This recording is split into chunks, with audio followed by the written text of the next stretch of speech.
All right. Well, maybe we'll start by introducing ourselves. My name is Derek McElfresh. I'm the Communications and Community Relations Coordinator for the school district.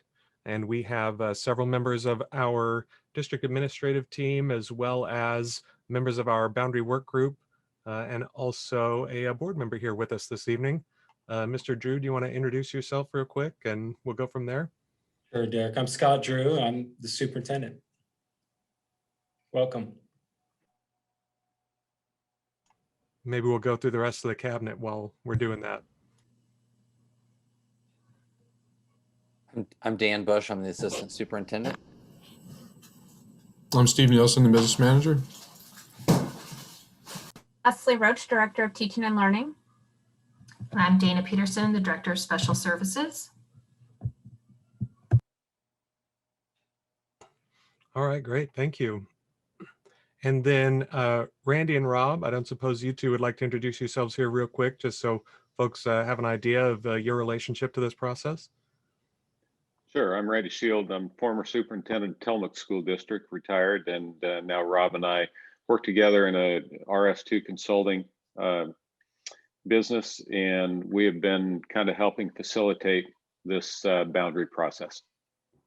Hey everybody, I'm Rob Saxton. I'm the second half of that team, former superintendent in lots of places, but Tiger Tualatin in Sherwood. And thanks for joining us tonight. Great, thanks very much. So with the introduction sort of out of the way, the purpose of our meeting tonight really is to be more of a listening session and to gather feedback from members of the community who live in that South Abiqua area that may be impacted in the event that the boundary work group makes a decision to go with what is being called Boundary E right now, which has been sent, I know, to everybody a couple of times. And we just want to have the opportunity to sort of hear from you, hear your concerns, and to allow our boundary work group members to be able to hear your concerns as well. If any questions you might have as well, we'd love to be able to listen and take those back to the larger work group. So with that said, our plan for the evening was to turn the time over to our community members who are in attendance. I see we have 2 or 3 members of the community from that area who are with us this evening. And I guess the first question that we have for you would be whether or not, if you have had the chance to look at those proposed boundaries, sort of what questions you might have or what your initial impression sort of for or against the proposed boundaries might be.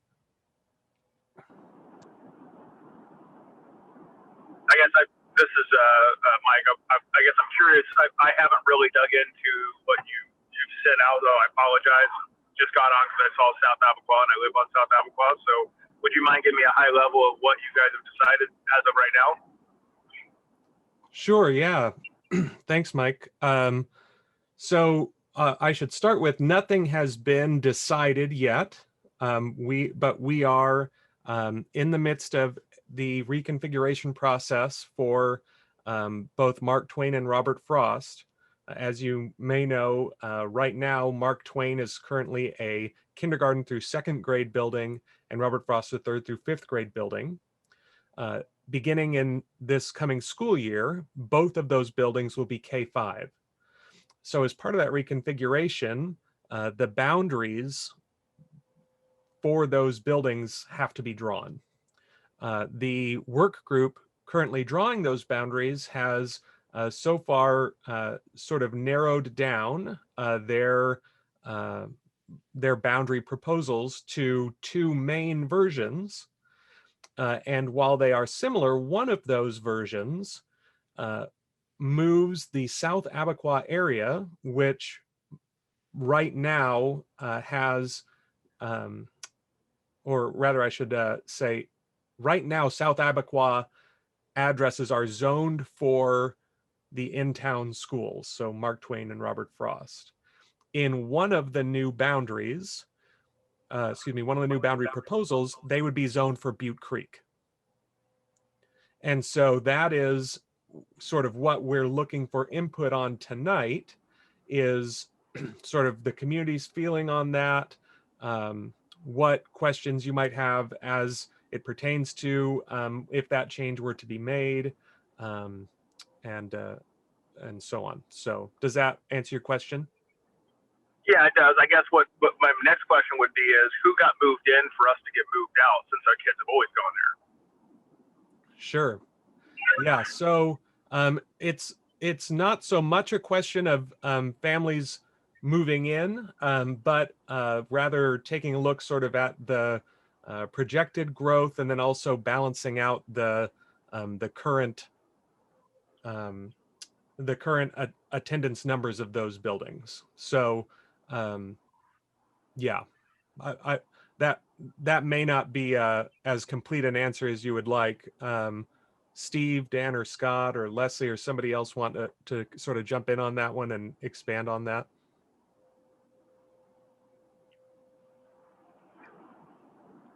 So Derek, in every other scenario under consideration, South Abiqua would go to Mark Twain, is that correct? Yes, I believe that's true. And Yeah. there's a concern that with a couple new housing developments that are likely to be started soon, that some on the committee have a concern that it's possible that Mark Twain could become overcrowded, and so this would be a way to keep that from happening if they went with this option that would have South Abiqua go to Butte Creek, correct? Yeah, exactly. Okay, good. Hopefully that helps explain a little bit, Mike. Sort of. I mean, we're talking about future baby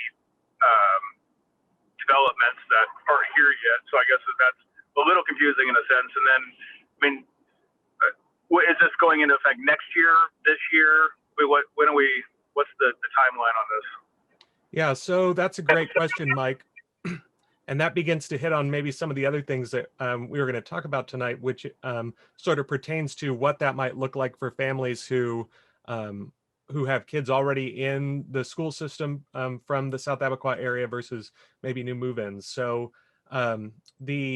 when we draw the boundaries, if this were to be the boundary that was chosen and approved by the school board, then that boundary would go into effect when we rolled into next school year. So it would begin with the 2021 to 22 school year. With that said, the plans that as we're talking about them, and I should emphasize again that none of this is set in stone because we are in the stage of the process where we're still gathering feedback, that families who currently have students attending one of those schools in town would be grandfathered in to the existing schools.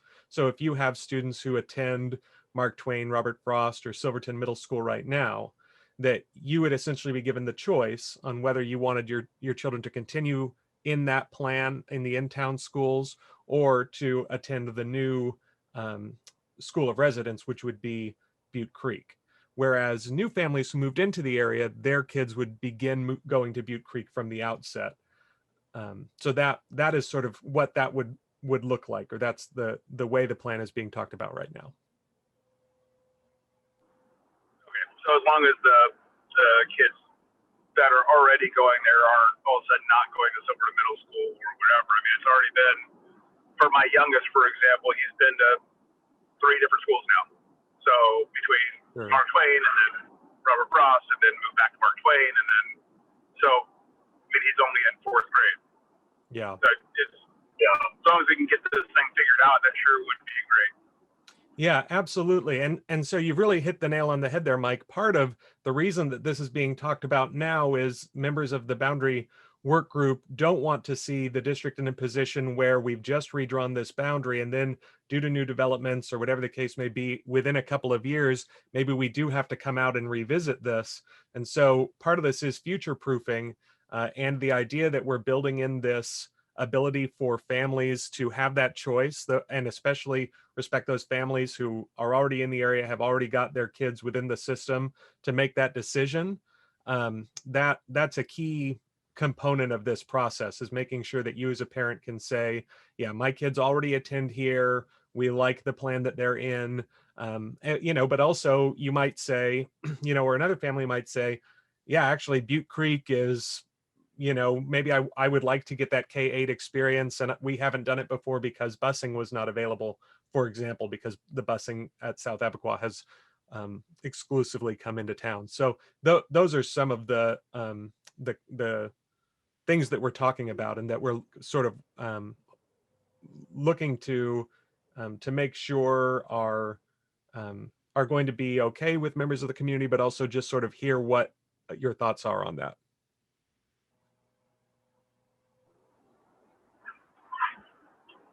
So I apologize. Not many people are asking questions, but I just out of curiosity, because I've seen Mark Twain. Is there a bill coming to the town to make that doable for K through 5, or would just be a smaller classes at Mark Twain? Is there something that you're going to roll out in that direction to say this is what it would look like? Because it doesn't seem like it could handle it as much as Robert Frost, for example. Yeah, that's a great question. So one of the things that the work group has looked at extensively is what the capacity is of those schools. And you've hit the nail on the head that Mark Twain does not have as high of a capacity for its total student population as Robert Frost does. And I don't have those numbers right off the top of my head, but somebody else could feel free to chime in if they do know that. The capacity numbers right now are Mark Twain at 350 or less and Robert Frost at 450. So Robert Frost will be a bigger school, Mike, than Mark Twain. And of course, the history of Mark Twain. Mark Twain was a middle school, before it was an elementary school. So we're confident that in terms of the facilities for the older kids do exist, and it's just going to be a question of ensuring we have the right numbers for capacity there. So.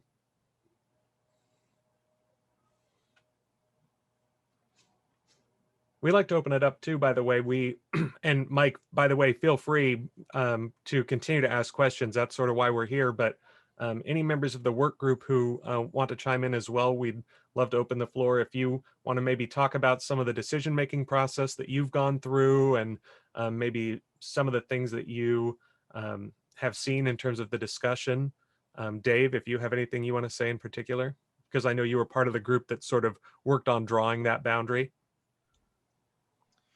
Yeah, and I just want to reiterate some of your comments that there is not a decision that's been made. This is truly something that was proposed as I wonder what the community would feel about this, and really there's no way to get that community input without having what we're doing here tonight. So that was our goal. Before any decisions are made, we would really want to figure out, and I appreciate Mike's comments, hearing some of those things, kind of expanding further. Love to hear what some of those concerns may be.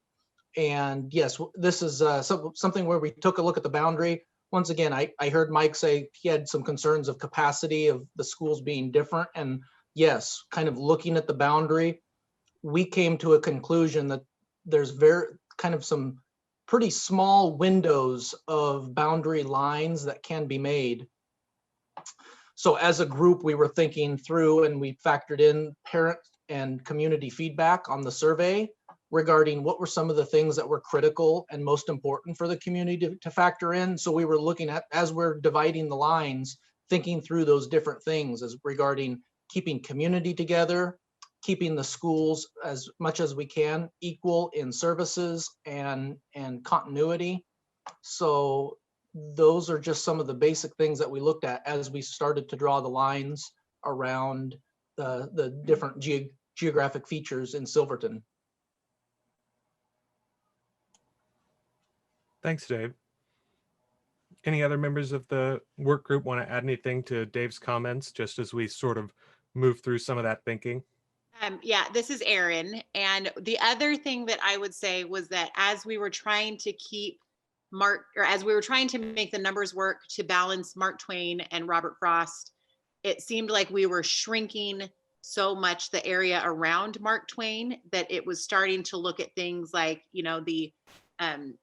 the Milltown area not being able to fit in Mark Twain while trying to keep those balances. So it just didn't seem to make much sense when we kind of looked at the two areas that we kind of had left that would move.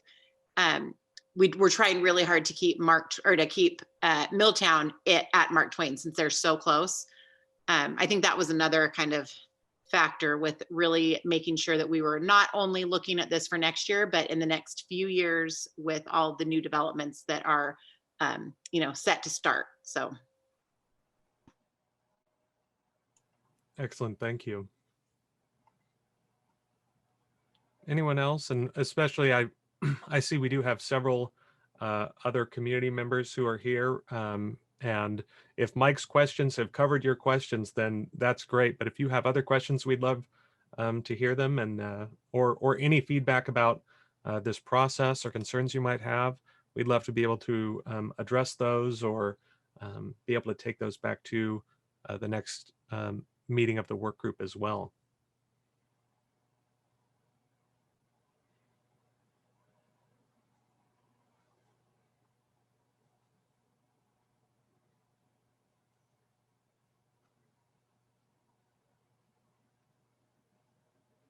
I have been warned that if nobody has any questions, that Dan Bush is in charge of the song and dance this evening.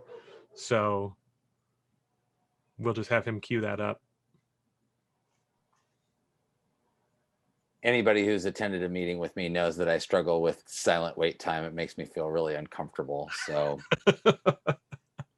I think this is just a great opportunity. If anybody has, just an opinion on the subject, to share that out. The committee's been kind of waiting for this point, building up to this point, to hear what people's opinions are as they, kind of take the final turn on making it a recommendation.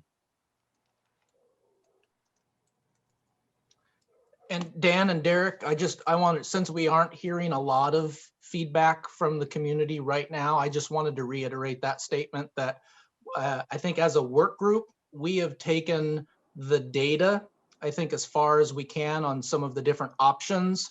And it's really critical at this point that we do hear back from the community, whether you have in agreement of, hey, this sounds like a good plan, or hey, here's some major pinch points maybe not everyone else has, but as a family, this is something that is important to me, and where you guys are heading with this is either in line with that, or maybe you should reconsider something else. So I just can't reiterate, and as I am just a community member with students, I'm not a part of the district staff or leadership at the district. So I'm approaching this as well from a parent, saying we want to hear from you and what some of those pinch points may be before we do take action and make recommendations for a decision down a certain path. So would love to hear if there are other community members on, positives or negatives. We are here to listen.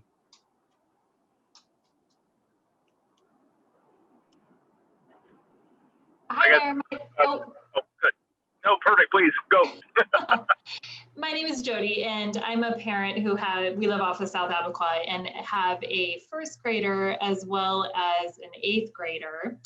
And we've been blessed to have experienced both Butte Creek with our older son, and now also Mark Twain with our daughter. So both excellent schools. And so at this point, I don't know which decision I would make, whether to stay in town or go out to Butte Creek again for my younger daughter. But what happens is the majority of the South Abiqua families choose to remain at the in-town schools and not transferring out to Butte Creek.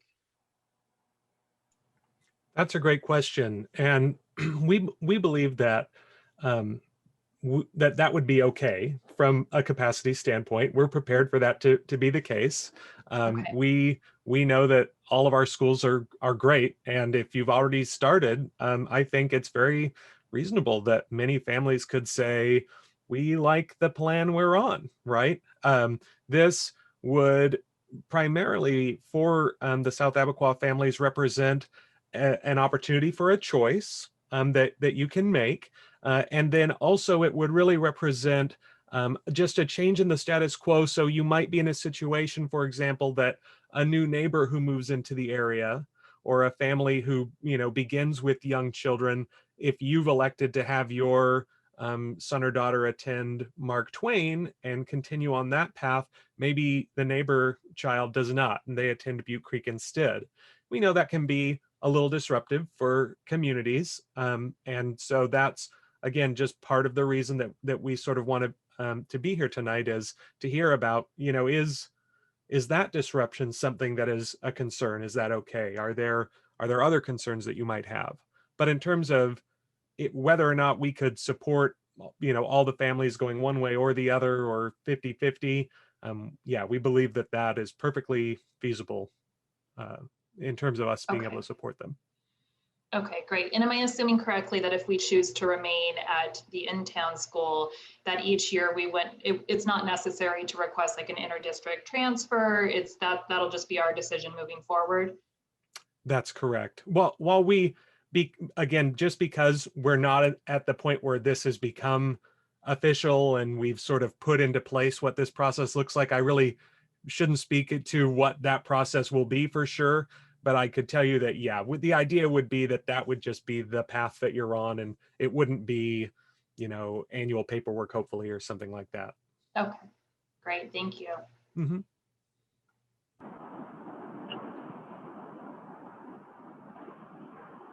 I was just going to make the comment that my oldest son went to Butte Creek for his kindergarten and first grade year, and then went to the city schools after that. I guess my only thing is maybe make sure that if that is the decision, that there is some education around the fact that obviously if you go choose the Butte Creek route, you're going to go from a class of, 8th grade class of 40 kids maybe to a high school of 500 in your class. And so it is a dramatic change. So I don't know if that's something you're planning on, informing and educating families on, because Butte Creek's a great school. I mean, I love it, but it is a culture shock to go from one to the other. Yeah, absolutely. That's great feedback, Mike.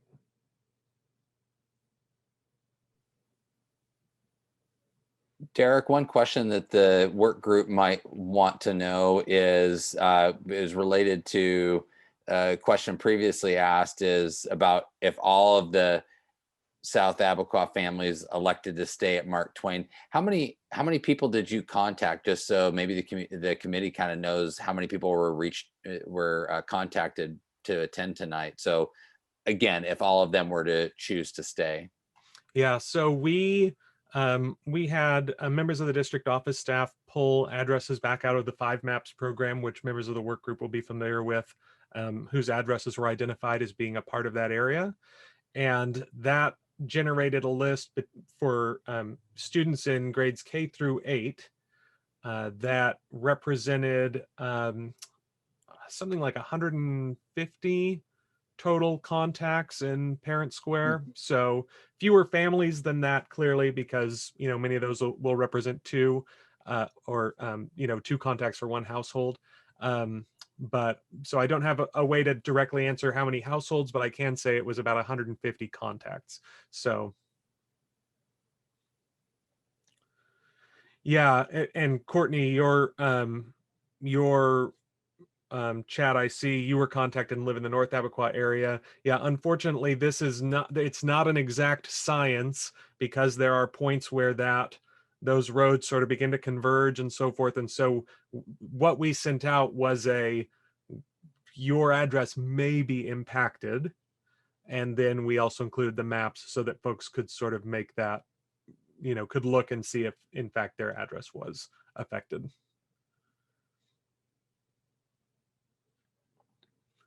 Turning a map into a phone number is harder than you might think, even in 2021.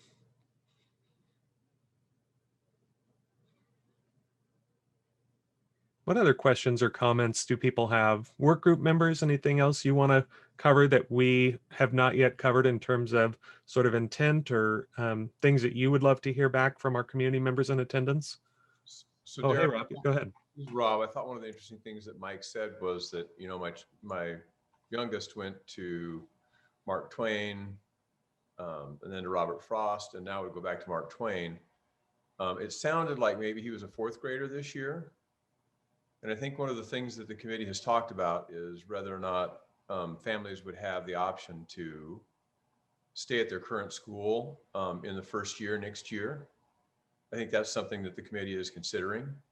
if I remember correctly. Anyway, I'm waiting to see a lot of people nod their head, and so that might be something else that Mike could provide some information to the committee about. I know that one of the reasons to go to a K-5 configuration is so that we don't have students who have lots of different changes from one school to another, and that we get some consistency.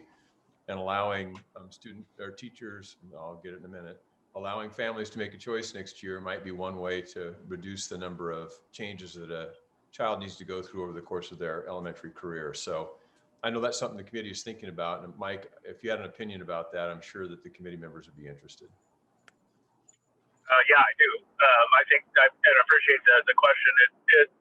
I think it would be fantastic for my son, who is at Robert Frost right now in the 4th grade, to get to stay there to finish in the 5th grade. Would be for him great. He loves it. He thinks it's the coolest playground, or whatever. So it wouldn't be him going back and feeling like, oh my gosh, I went there for kindergarten, I don't want to go there again. Almost like a step backwards mentally. But I mean, he's 9. It's not like he's probably going to think that way. But I think he would probably enjoy it. I know my wife would probably enjoy it. It's, in our opinion, a little bit nicer of a school. So if it was a choice, that would be great.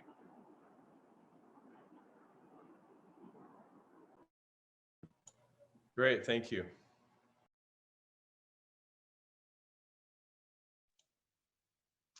Derek, I had another question for the community, just being a parent myself. I wonder from the community in this area how much the teaching staff at each of the schools impacts their decision, because that's one of the things we talked about with the new boundary and the new K-5 configuration. Teachers may be shifting, they may not be at the current school that they're teaching at. So wondering how much, when you're choosing a school, you're factoring the potential teacher that your student may have, and if that affects where you would want to be sending your child via Butte Creek, where you may not know the teaching staff, versus the in-town schools where you may have more of a history.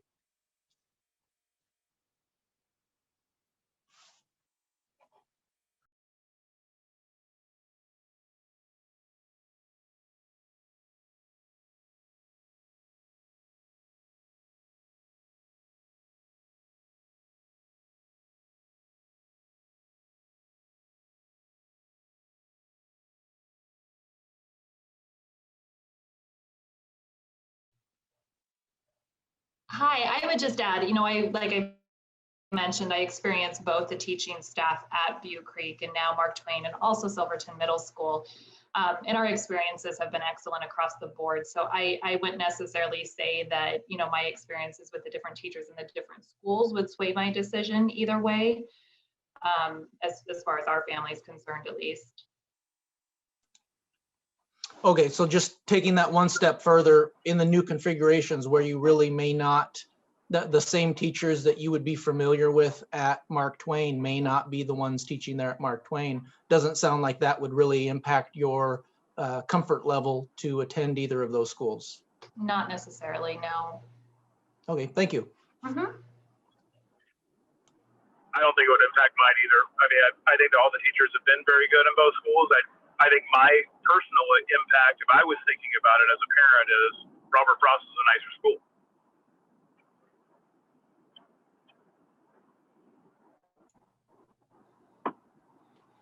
And by that, just to clarify, Mike, you're talking about the facility itself?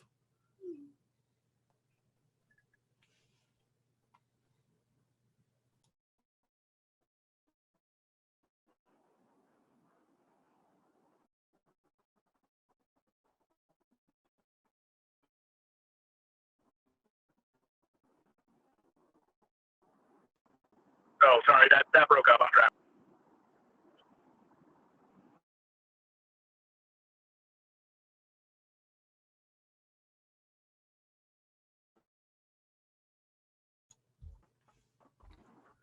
Yeah, and we know this is a, we know this is a, oh. What did you ask? I apologize. No, that's all right. I just was double checking that when you say Robert Frost is a nicer school, are you talking about the facility specifically? Yes. Gotcha. Okay.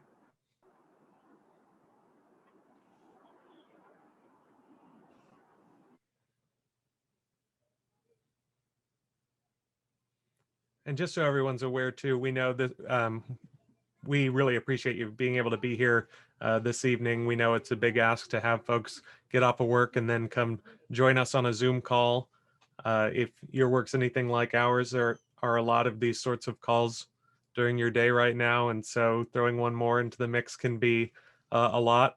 And just so our work group members know as well, or just as a reminder, we're having another one of these tomorrow evening from 6 to 7 that is open to the broader community. We sent that link out to every family in the district. And so we'll see sort of what feedback we get there as well. And that'll all be food for thought as we continue to move through the reconfiguration and boundary process. Other comments or concerns?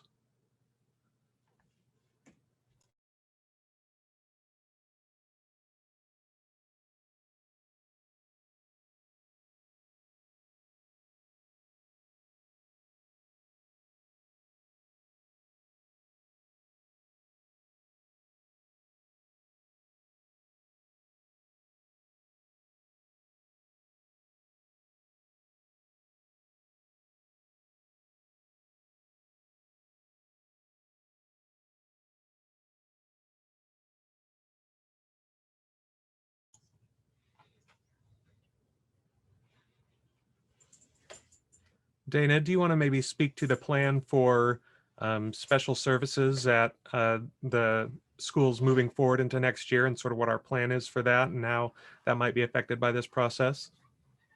Sure. We do have 3 contained classroom district special ed programs at Robert Frost School currently. And we are hoping to have at least one of those programs move into Mark Twain next year.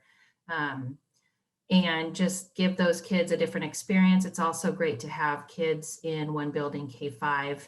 And now we'll be able to have all of those students in those specialized programs also have peers in the same grade levels and access to that general education curriculum. So that will spread a few kids out. Those classrooms usually run between 7 to 15 kids. So it's not a lot of kids, but it does require a classroom. And so we are looking to kind of spread those out. So some kids may be closer to their home neighborhood. Great, thank you.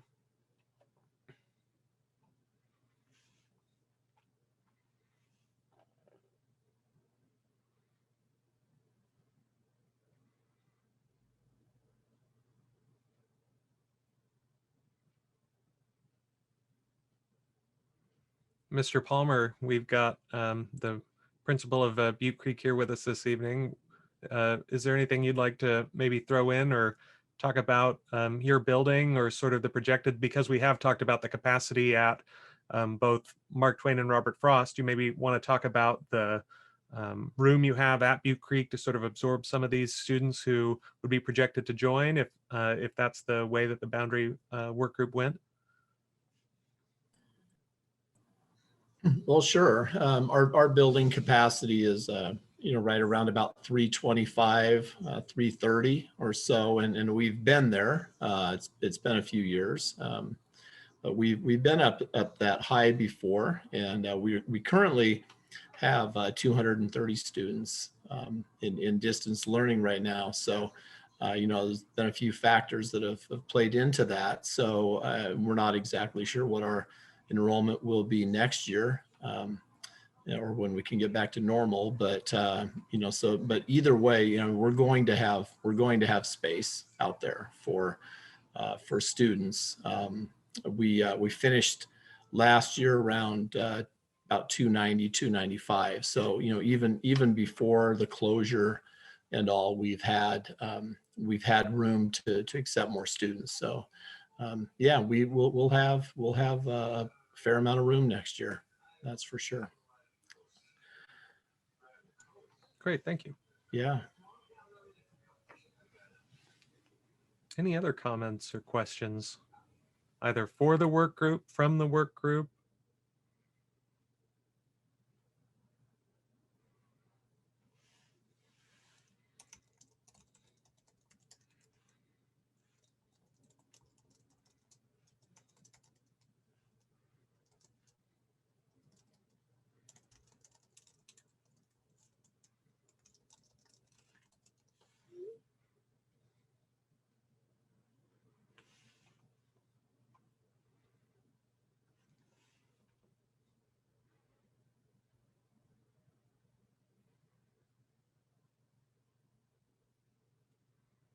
No questions.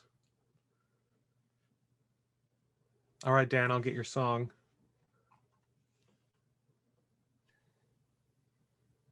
No one wants to hear me sing, Derek, or dance for that matter.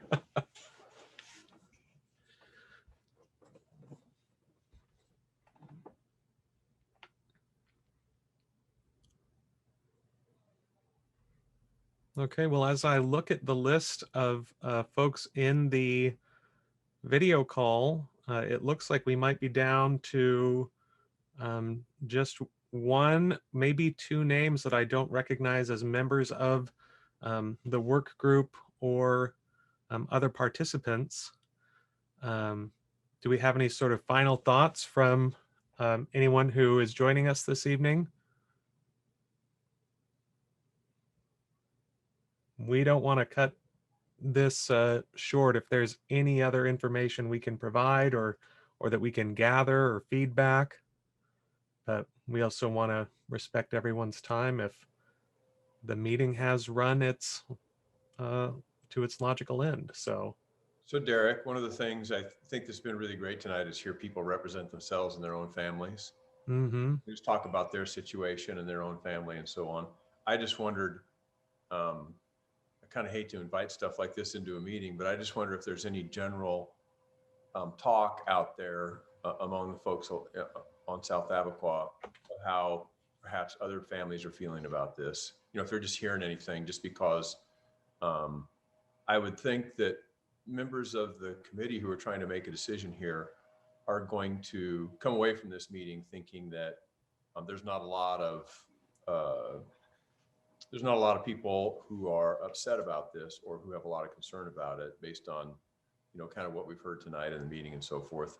And if there is, I think that they would want to know that so that they can take that into account. Either that people seem to be liking it or that there's a concern, either one.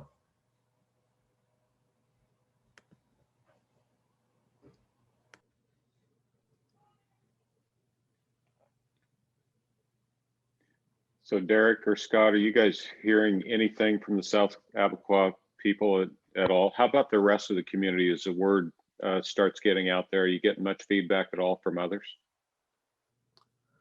So we have not received to the district feedback email address or to any of the sort of messages that we've sent out a single response since that very first one that we talked about sort of after our initial meeting, I think it was our second meeting where folks emailed in one question, but since then we have not heard. Okay. We have heard about other things. So I know that my communication to families are being read, but we have not heard any feedback on this issue in particular. I'll just chime in. The only concern I've heard, and it's just been very few, like two, actually comes from people on North Abiqua, not South, where they're concerned, and I think it's, you know, rumor mill gets going, and that this would result in changes to the boundaries that are currently out, you know, on the North Abiqua, which is Butte Creek up until Hazelnut Ridge, and then it's Scotts Mills. And you know, what I've told those people is that, you know, that's not on the table as far as I've heard. I don't think it's on the table at all, but, you know, it's right now that's not being discussed. So, but that's it. That's all I've heard. I also think one of the things you saw tonight as Mike was talking is when you provide the option to keep kids where they are right now, it takes a lot of the concern away. I mean, you've really alleviated most of the concern or fight at that point. And I think you've been really wise in how you kind of managed that. And you do have capacity right now, and you may have capacity issues down the road. And so it makes logical sense. Mm-hmm.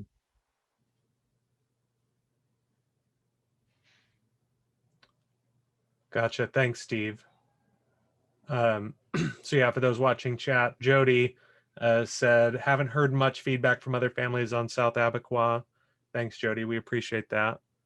And again, we encourage you, if you're interested, to join us again As I mentioned, we've sent out the link a couple of times. It is available on the district website as well.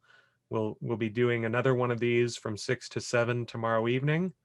And anyone in that area on South Abiqua who did not, was not able to attend maybe tonight, or who might have additional questions based on this meeting, is welcome to join tomorrow as well. And we'll be happy to continue to address their concerns as well as the concerns of anyone else in the community as we look at that boundary.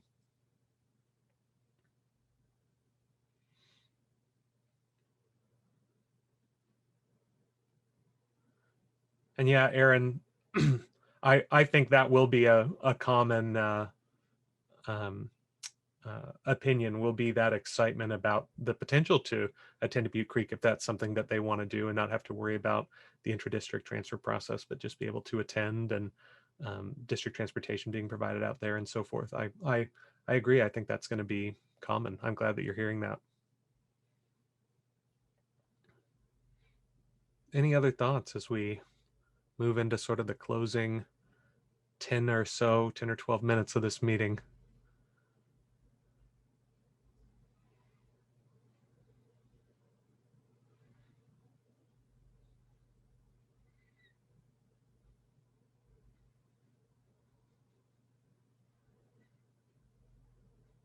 I will say it's been lovely seeing you all this evening. I do hope to see some more tomorrow so that I don't have to talk as much.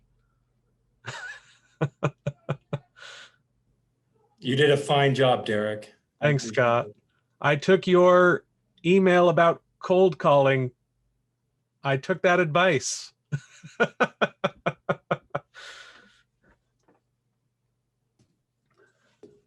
I sent it on the wrong day too. You did.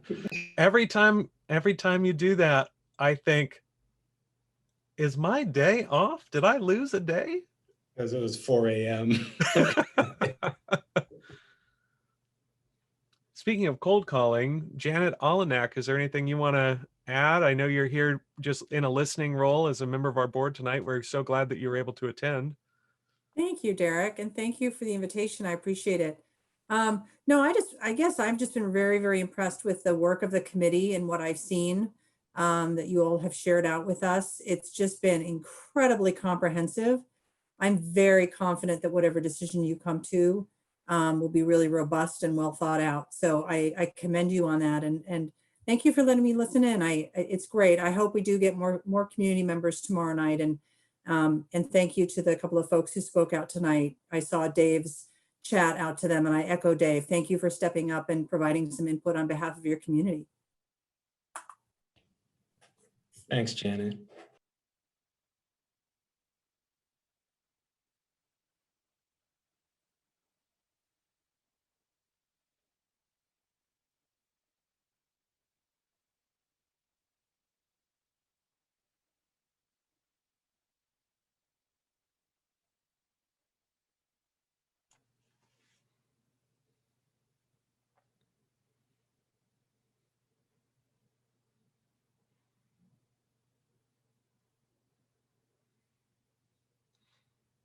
Mr. Kotz, I realize we offered Mr. Palmer an opportunity to talk about his building. Do you want to take that same chance to talk about Mark Twain for a minute here? No, I think a lot of what we've discussed kind of in the, the committee members have discussed in terms of the buildings and things like that have pretty much been covered. So just getting input from the community, and it's nice to have Mr. Palmer talk about where, the room and capacity and things like that, and we'll let it kind of run its course. So nothing more to add. Thanks, Derek. Great, thanks. For what it's worth, and I know those of you who know me already know this, I have 5 children in 4 different schools in the district right now, and I am excited for the reconfiguration. It's not going to benefit my family in the ways it would have 5 years ago, because I have a kindergartner and I also have a senior in high school, and I have a bunch in between. So, but I think that it's going to be really great for the families in our district. So I know this is really good work that's being done. I'll also say, and sort of echo what was said by, I believe Mike, who said it, and I think Jody also said, I've never had a bad experience with a teacher in this district. Though I work in the district, I have never gone out. I know that before I worked in education, I always sort of had the idea that the educators' kids sort of got the special track, right? Like you get all the good teachers or something. And what I've learned, at least in this district, is that that's easy to accomplish because they're just all good teachers.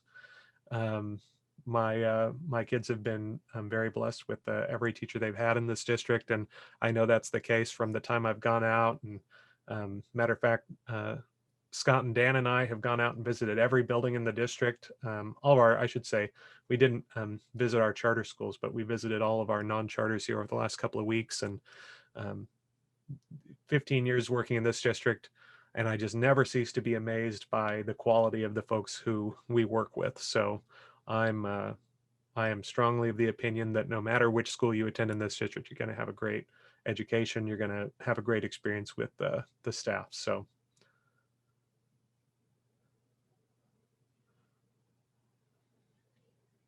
And with that said, we've got 7 minutes left on the timer, and we can just open the floor. You want to talk about the Super Bowl or a book you read recently, or we'll cut that out of the recording.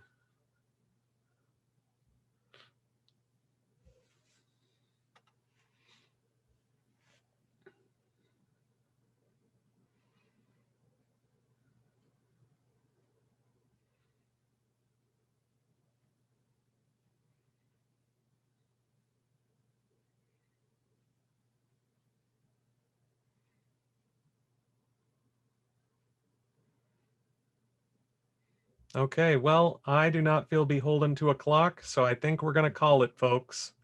If there are any other questions or comments that you think of after this meeting and you'd like us to address in tomorrow's, please submit those via email to feedback@silverfalls.k12.or.us. That email address is linked at the top of every web page throughout the whole school district. So if you forget it, visit any one of our websites. It's right up in the top left. And otherwise, thank you for attending. Have a great evening.